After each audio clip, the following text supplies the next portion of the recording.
So before you came online, were you always this guy of trying to be the best version of yourself? No, not at all. Not at all. So my journey started in Argentina. Grew up there at the age of 16. Went to the United States with $200 in a suitcase. By yourself or? Well, my uncle was a pilot. Okay. And he actually got me a seat in what's called the jump seat, which is where the flight attendants sit. Yeah, it sounds like you're about to jump out of a plane. Well, the thing is, you basically can get free travel and things like that when you work for an airline. Yep. So I had my free flight. From there, worked all sorts of odd jobs, from pressure washing basketball courts to cleaning toilets. Eventually went to a couple universities, dropped out. University really wasn't for me. I wanted to start a business, went and tried learning international business. And I tell people, my international business professor had never been overseas. Mm-hmm. So it's like, okay, when you start evaluating what's important when it comes to building relationships with people from different cultures, different languages, different backgrounds, there's more to it than a textbook. Yeah. So I was like, why am I sitting down with this dude that is in learning from him? Sure, he can teach me macroeconomics, microeconomics. He can teach me finance. He can teach me tax. All these things, I get it, completely understand it. But I can also learn that on YouTube for free. Yeah. So I wanted to learn from somebody who had experience. Started moving all over the world. 6 months out of the year, I spend in hotel rooms. I've been to 60 countries. I'm 28, right? Yeah, damn. So I'm in a situation right now where I actually have been becoming an online entrepreneur. So I invest in companies all over the world, whether it's in Singapore, whether it's in Malaysia, whether it's in the UK, whether it's in the US. My portfolio is very vast, and that perspective would have not been achieved had I not been able to break free from the illusion of, hey, I have to go learn from a specific person who doesn't have the actual experience. They just have a degree, which doesn't mean much when it comes to business. Not at all, yeah. Eventually, in 2016, I heard about Bitcoin. Mm-hmm. I was waiting tables, and my fellow server was like, hey, have you heard about Bitcoin? We were talking about the stock market because the stock market was starting to get hot. Mm-hmm. I'm like, no. I'm like, okay, you should look into it. It was $588. I get my credit card, Wells Fargo credit card, and buy my first Bitcoin on Bitstamp. Well, what was your first initial thought when you heard about it, though? I just was trying to make some money. Okay. I was just like, hey, did you not necessarily I didn't understand that the blockchain. I hadn't read Satoshi Nakamoto's Bitcoin white paper or the entire perspective of what it meant to live in a decentralized financial system. I was clueless. Mm-hmm. I just knew that I wanted to make money. That led me down a rabbit trail of making money online. So I started with e-commerce. Started with drop shipping because when you don't have money, you basically want to arbitrage things. Yeah. Not only that, I also was flipping Instagram usernames. So, a couple of these sheiks that you see around with 4-letter handles, 5-letter handles, I would try and finesse them, sell handles here and there, arbitrage that, would build up meme pages or theme pages and then flip them and sell them to businesses when that kind of was hot and doing well. And then meme pages and theme pages would hit me up and be like, hey, we'd like to run a promo on your page. I'm like, okay, sounds good. And it was really funny because they're like, okay, we want to pay you for a promo. How much? Oh, a couple $1,000s. I'm like, okay, I'll take it. But then I saw how many sales they got and how much traffic it was generating for them. I'm like, okay, maybe I should figure out what they're doing. Yeah. So let me just start drop shipping. My brother bought a first course for $1,997 from this Asian guy. And I started learning drop shipping. From there, participated in 2017, 2018 crypto bull run. My portfolio absolutely crushed. But then I fell for the trap of, at that point it was HODL. Okay. That's where the HODL message came from. In 2020 was the diamond hands, right? Yeah. And the WAGMI, we're all going to make it. Yeah. But the 2018 was HODL. Yeah. But I got absolutely decimated because I held it the entire way down. But I knew at that point I was studying crypto. I was really involved. I was in the trenches that it was going to come back. It was going to bounce back. So I decided to double down on e-commerce, really start focusing on building businesses online, and ended up doing $16 million in revenue in ecom. Damn. Did pretty well. Met one of my mentors who's now my business partner inside Capital Club, Steve Tan. How old at the time then? I was 23. I don't know, whatever. I'm 28 now, so just do the math. Yeah. Damn, yeah. It was doing pretty good. Yeah. But it was because I met one of my mentors by the name of Steve Tan, who'd done 9 figures in ecom. He was posting $6 million a month screenshots, and he was absolutely legit.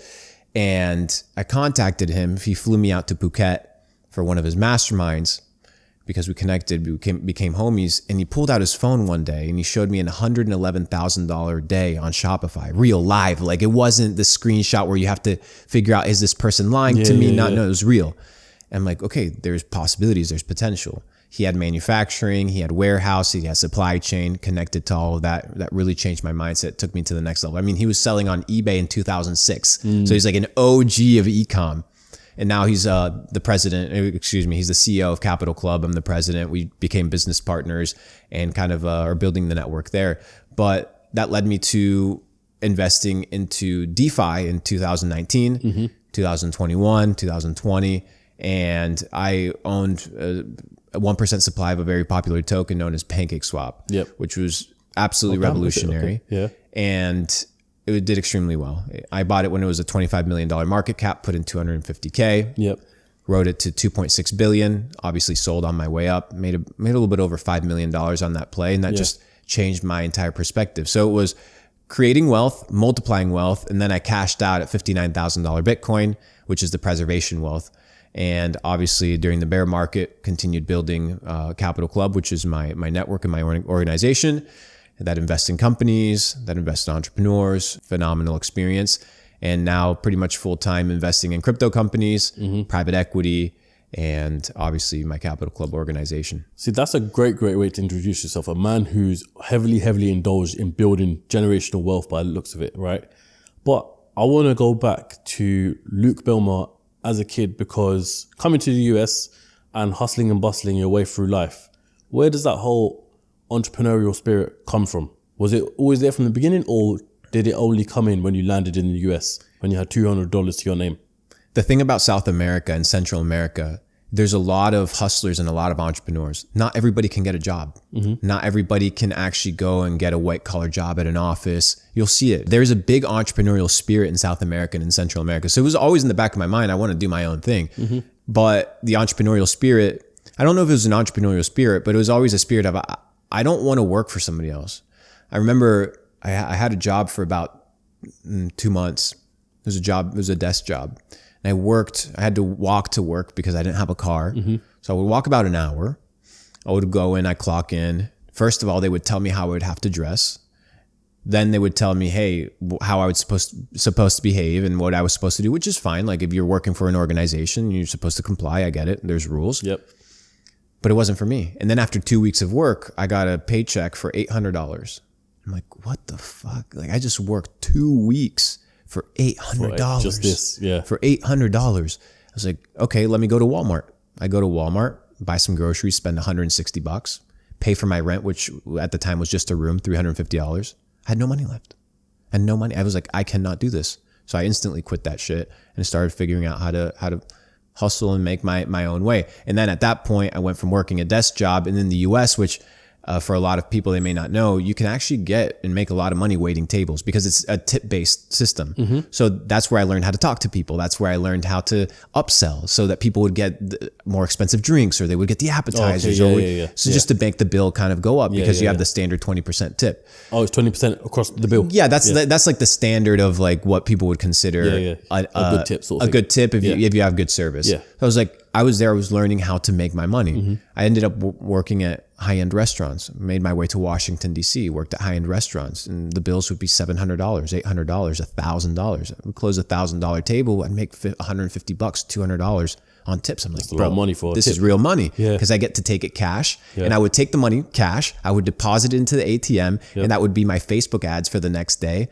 or my investment for crypto. So that cold hard cash that I would have was my kind of exit into being able to hustle my way to where I am today. It's pretty good. When you find out your I suppose the first real hustle, which was dropshipping, you were still working at the time. Absolutely. And the money from the work was getting funneled into dropshipping. Yes. Okay. So whatever I would take from the tips, half of it would go into our dropshipping ads because my brother was waiting tables at the same time. And then the other half would go into dumping it into Bitcoin, dumping it into ETH. So this journey, is it all been with your brother as well?